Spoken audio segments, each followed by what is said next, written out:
Alright guys, it is time for I cast your freaking awesome replays, and it is time to cast, of course, the No Respect for Personal Space challenge, where you have to try and expand next to your opponent's expansions whenever you could, and bonus points for stealing their minerals. If there's anything that encourages people to be trolling, shit-eating douchebags, this is probably it. I should probably rein it in for some of the current challenges, or people are going to get angry. They're going to say, people keep trolling me on ladder with just stupid strategies, and they're all smurfs. They're usually not. Occasionally people do smurf to do the challenge. I don't encourage it at all, guys. Don't smurf.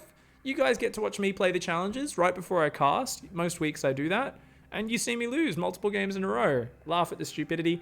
And sometimes I manage to then figure out the kind of guidelines of how I can make it work. And that's always part of the challenge with Icyfar. Of course, if you guys want your replays featured next week... Oh, that's it. Oh, there's Forge hidden on the low ground. Oh my god, so even if he gets scouted, his opponent probably won't see that Forge. Oh my god, Milo's a douchebag genius. Holy crap, this is insane. Challenge for next week is my Marines are the best Marines, guys. Yeah, get mass a unit that you should not really be massing. I tried to go mass sentry and just got ravaged. I just got ravaged, guys, on the ladder, but you guys can pull off some cool shit. So mass a unit you wouldn't normally mass. Obviously, you don't have to just go that unit. We give bonus points for how exciting and fun the game is. If that means you went 400 sentries and won a game, that probably counts.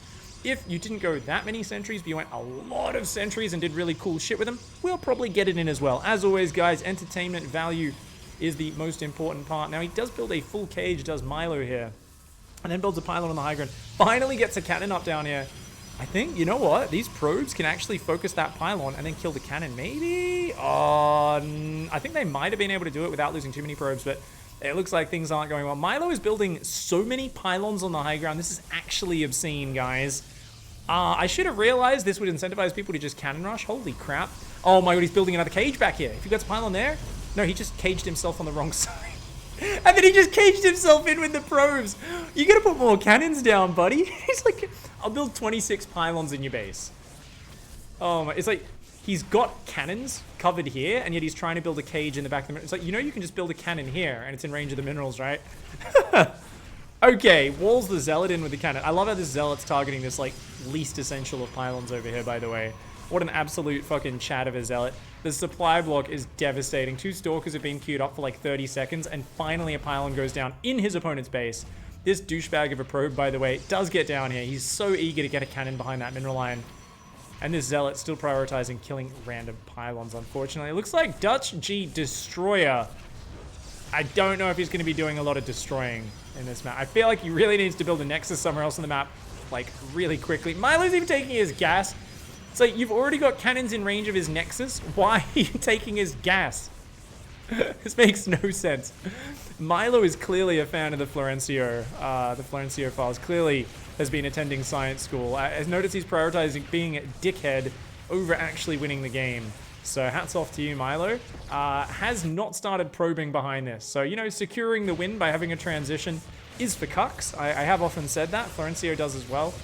Rule 1 of Florencio's science school, transitioning is for cucks. You've got to make sure you build 36 cannons in their base, then think about transitioning. So, Cybercore is not going to get Warp Gate finished at all. This cannon very slowly going to kill that Nexus. I think these cannons are in range, so I'm pretty sure they'll shoot it once the core's dead. But Destroyer's like, it's fine, I've got 16 workers on the other side of the map, and Milo's like, you know what? Your base is empty. Nexus is dying. I think I may have cleared your base. And he starts transitioning. Of course, only once your opponent's base is in absolute tatters does he transition. I also love that he tried to wall the probes in, guys, with this pylon block, but they got out, and then he still built the wall anyway. So Milo's like, yeah, I walled you in your base. And he's like, but I already left. Milo's like, oh, I really want to take this base. Shit. Big brain. This probe is like, ooh. Not the smartest, man. Double gateway goes down. I love at the speed of this transition from Milo. He's at 23 out of 103, and he builds 3 pylons around his main base, and his first gateway now about to go down. Holy shit, the depth of play, the breadth. I mean, honestly, the girth of this play is impressive. It's like... I mean, I hate to fall back on penis metaphors because I may use those a little bit more than I probably should, but if you could imagine the different strengths of the dick as being like your different skills, your macro, your micro, your ability to use spellcasters, all this sort of stuff, I feel like Milo has a rather long cannon rush skill, right? That measurement, you're like, whoa, that's huge. And everything else is like so thin, if it turns on sideways, you can't even see it. We're talking about like real uncooked spaghetti levels of macro out of Milo. Like that level of thinness. Like the length is huge. There's no girth. There's no girth at all. You barely even feel it. If he brushes you with his cannon rush, yes, the cannon rush is long and annoying and ticklish, but there's nothing behind it. He's building 2 zealots at the 6-minute mark. What is it? What even is this he's gonna start massing cannons in his mineral line to the point where he's literally walled in a probe in between the net. I love you so much, Milo. This is incredible. The crazy thing is this looks like Diamond? I think we're looking at a Diamond replay right now, guys. I do think Destroyer's brain has been broken at this point, yet nonetheless, he's managed to get 2 Stalkers out, and he can start, taking Milo to Dicktown, I believe. No, he's gonna chill here for a little bit. He's going 3-gate Stalker. Milo still has very little going for him as a follow-up. He's got 600 gas, so he's got that Florencio banking. Remember, guys, Florencio says that if you spend all your gas, it's actually really inefficient because then you don't have a bank. And his mum always told him when he was growing up, save as much money as you can, put it in the bank, invest it. Florencio was like, oh, okay, mum.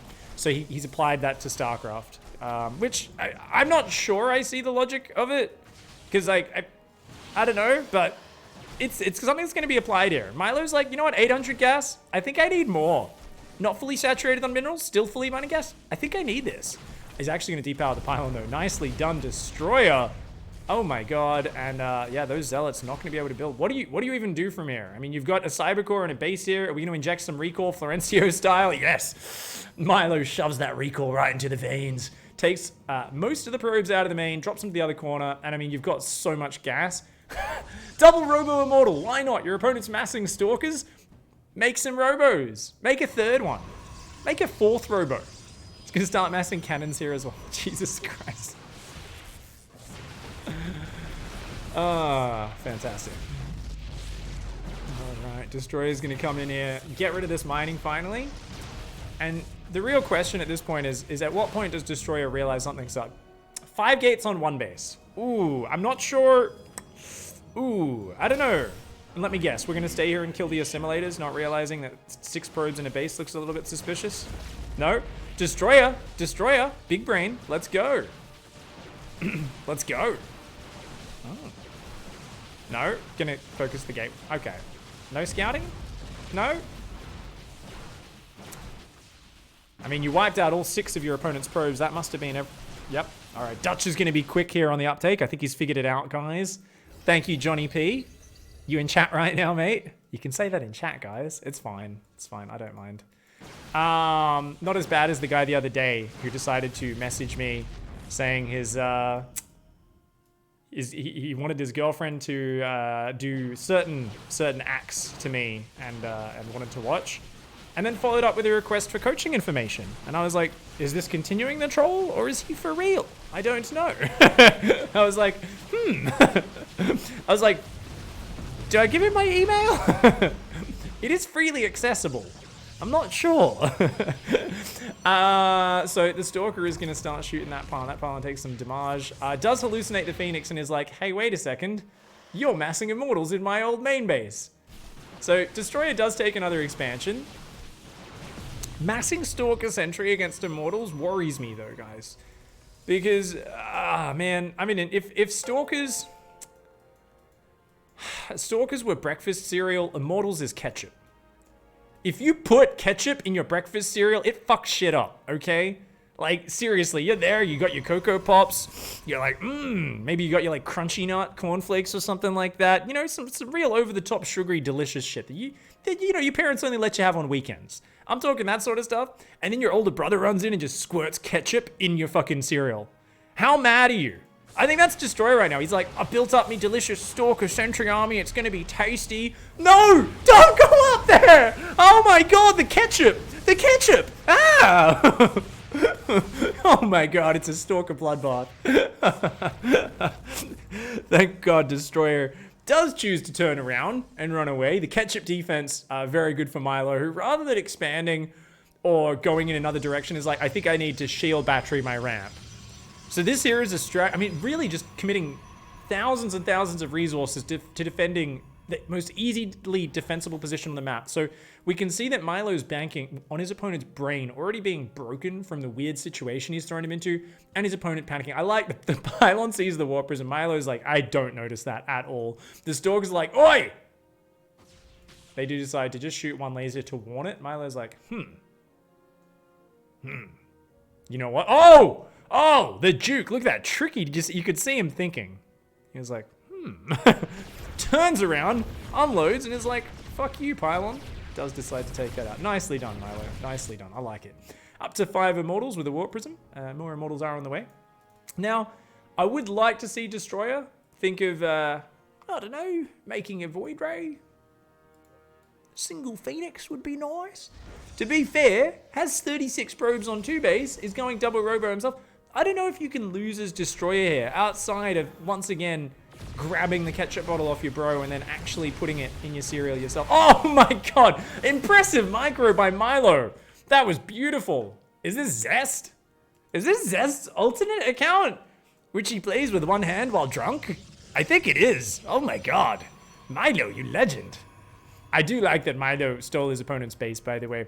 I really feel like he's playing to the challenge, you know, no respect for personal space. He built like 6 pylons here in the base before even getting the cannons up, you know, and really then decided to take the opponent's base. But I feel like to add insult to injury, I would love to see Milo somehow win this game, which he has no business winning.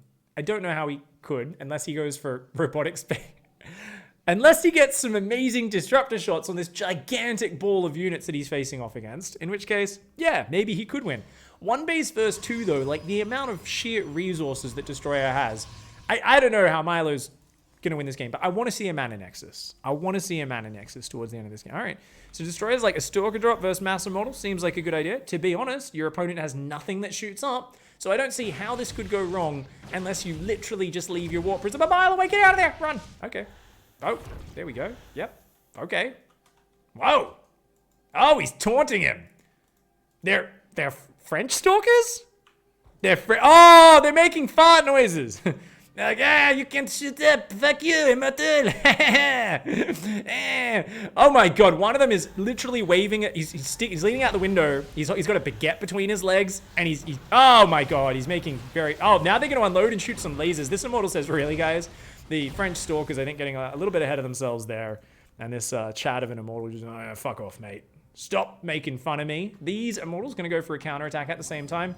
Continuing to build Stalkers versus Mass Immortal. I don't know if I can get behind this, but at the same time, Destroyer has so much more shit. I don't think it'll matter. These Zealots are going to tank so much damage up front. Oh, Force Field's trapping him. Oh my god. Immortal Barrier's good. Stalker's dropping from behind as well, though. I think Destroyer just has too much stuff.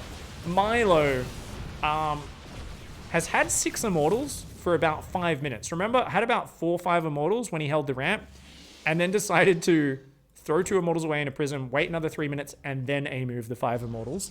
Not sure if, in the broad timing sense of the game, it was the right time to A-move unsupported Immortals across the map, but you know what? Thinking about an expansion at 14 minutes, I think that's a pretty good strategy.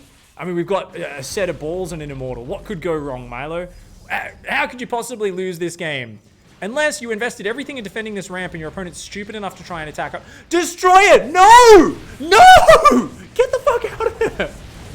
What are you doing? He's on 1 base. Leave! Don't stay there. Leave! Oh. Oh no! What is wrong with you? Destroy! Stop it! Oh my god, there's more ketchup than milk in the bowl right now. There's more ketchup than there is milk. 3 Immortals, cannons, batteries, another disruptor shot. Massacring this army. Oh my god. He's off cooldown though. Is he actually going to get overwhelmed up the ramp? He might. Oh, the disruptors are off cooldown. 1 more shot. Oh, gets a few stalkers, but his disruptors are going down. Is he actually going to get overwhelmed? It's the worst attack of all time from Destroyer. Milo trying to save that one ball. He's got another ball. Another ball's come out. Another ball's come out. He shoots a disruptor shot, and it hits nothing. That Warp Prism also in trouble. No, the Warp Prism goes down. Oh my god. Scientific micro from Milo, harking back to the very first episode of the Florencio Files on Odyssey. That's right. I will never forget the first episode of the Florencio Files. It was very similar micro to what we saw with those disruptors. Just amazing high-level plays from Milo. But not just that, Milo sent in a loss. So hats off to you, Milo. The fact that Destroyer chose to attack up that ramp, honestly, was just a brilliant move. I feel like he really appreciated the power of those disruptors and, you know, just played it to perfection. So good strategic choices. Destroyer's like winky face after Milo compliments with the good hold. Holy fuck balls. That was just, oh my god. That attack up that ramp was one of the funniest things. You know, if he actually kept those disruptors alive, I think he could have held because he still had cannons and batteries and stuff. Oh man, like a few more disruptor shots. He almost held there. That was actually insane. Destroyer does hang on in the end. GG. Well played. Thank you, Milo, for that beautiful replay. Let me know if you're in chat. You are! My man, Milo, all things Milo, you legend. Hats off to you, dude. I love it when people send in a loss, because we're always expecting people to send in a win, where StarCraft players are like, I win every game I play. And you're like, no, you don't. Yes, I do. I've never lost in the StarCraft. And you're like, really? I think you have. Nope. Yeah. I feel like people have dark secrets. If you sneak into a StarCraft player's house and you like look through their replays and you just start watching all their losses on their computer and they come home and they're like, no, those don't exist. Rah, rah. Fucking your ego. Like I feel like every StarCraft player are usually pretty smart, successful people to some extent. I've met so many just fascinating people through StarCraft. It was so smart. But I think we all have this like fucking egotistical monster that just can't face reality inside us. And it drives us to be competitive and have a lot of fun. It also drives us to try and ignore any loss that ever happened and pretend that we are perfect humans. So that we can kind of, you know, vacillate between self-hatred and ridiculous overconfidence. One or the other. It's like you hate yourself or you think you're way better than you are. It's one or the other. Very rarely do we have a guru hanging in the middle. A neuro-like character who's just quite realistic with his outlook.